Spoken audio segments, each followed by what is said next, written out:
Welcome to Action Figure Madness. Today we are taking a look at McFarlane Toys, The Legend of Vox Machina, Percy action figure. Here's Percy in the box. We're going to flip this box around real quick. There's a bit of a bio on the back and a really cool little shot and a group shot at the bottom. I don't know about you, let's get this figure out of the box and take a look at it. Here we have Percy out of the box, and I have to admit the first thing I thought of as I started manipulating and moving this figure around was Jack Skellington from The Nightmare Before Christmas. This figure has some very slender, very long legs. I use the very just because to me they seem very that way. Let's take a quick peek, if I can grab my tape measure, of the height of this figure. Looks like he measures just about 7 inches, maybe just slightly under 7 inches tall. So he is a good tall character. If you compare it with Vex over here, you can see their height difference right there.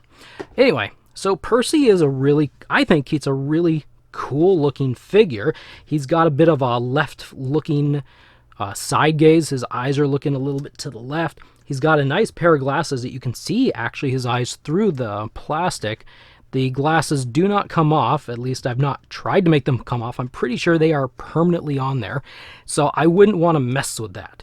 He comes with, besides the figure stand, he comes with a single accessory, and that is his gun here.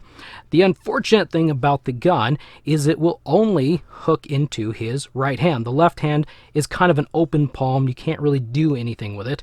So you would think, well, that's not a bad deal. But that's kind of true. As long as you can put it in a hand. What's unfortunate is that when you put this gun in his hand, you can't really aim it. He holds it up kind of like that. He doesn't really aim it. If you try for some aiming poses, then, well, I mean, just looks a little bit odd. Rotate his arms a little bit, maybe have shooting from the side. It still kind of looks odd. So unless you're more awesome than I am in posing action figures, I don't know. I don't think this gun's going to work very well for posing or for aiming. I think it's just going to be something he holds. Now, his coat, if you haven't noticed already, is a really super soft rubber, and I think the entire coat is, but only about the waist do we care about. That's where it kind of flips and flaps around, so to speak, in the breeze.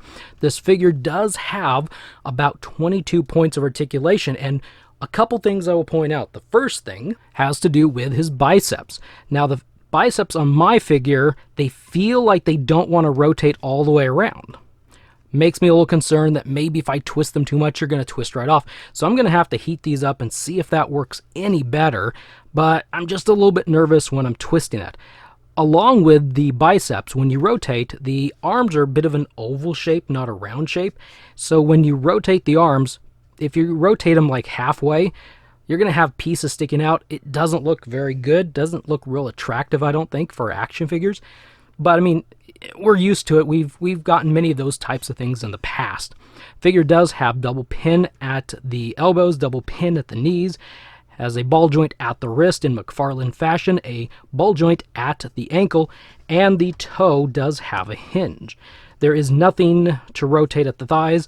If you want him to sit, he can sit about like that. If you want him to do the splits, he can do the splits about that far. He's got a bit of a, his shoulder works really pretty good for whatever you might need, generally speaking. Soft coat allows for a little bit extra movement. One thing I've had trouble with this figure is getting him to stand. You have to get him into some really interesting poses to get him to stand. He kind of has this bit of a bow to him right now, but it has to do with the ankles and the legs and so forth. But this is not a figure that's really designed to be played with. The box says 14 plus, and so this is going to be mostly for someone who wants to get this figure, pose it, put it on a shelf, and visually admire it.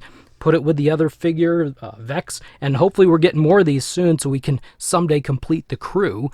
But yeah, it's mostly meant for shelf display. Set it up into a pose, enjoy it. Maybe next month, change that pose around a little bit, enjoy it some more. And visually, this is a very nice looking figure. Looking around at it, I don't see very many paint screw-ups. The head has some dark spots through it, and I can't tell if it's meant to be that way or not. I think the figure looks pretty good compared to the animated version on Amazon Prime, the Amazon Prime show, but I think this figure visually looks really pretty cool. So if you enjoy The Legend of Vox Machina, if you're a huge fan of that show or even Critical Role, this may be a worthwhile pickup for you. And if you do, then don't forget there's also Vex out there. But yeah, I think you'll enjoy this if you enjoy any of that stuff. It's a nice looking figure, and I'm actually happy that I picked it up. I am very pleasantly surprised, I guess. I mean, I like it. But yeah, there you go.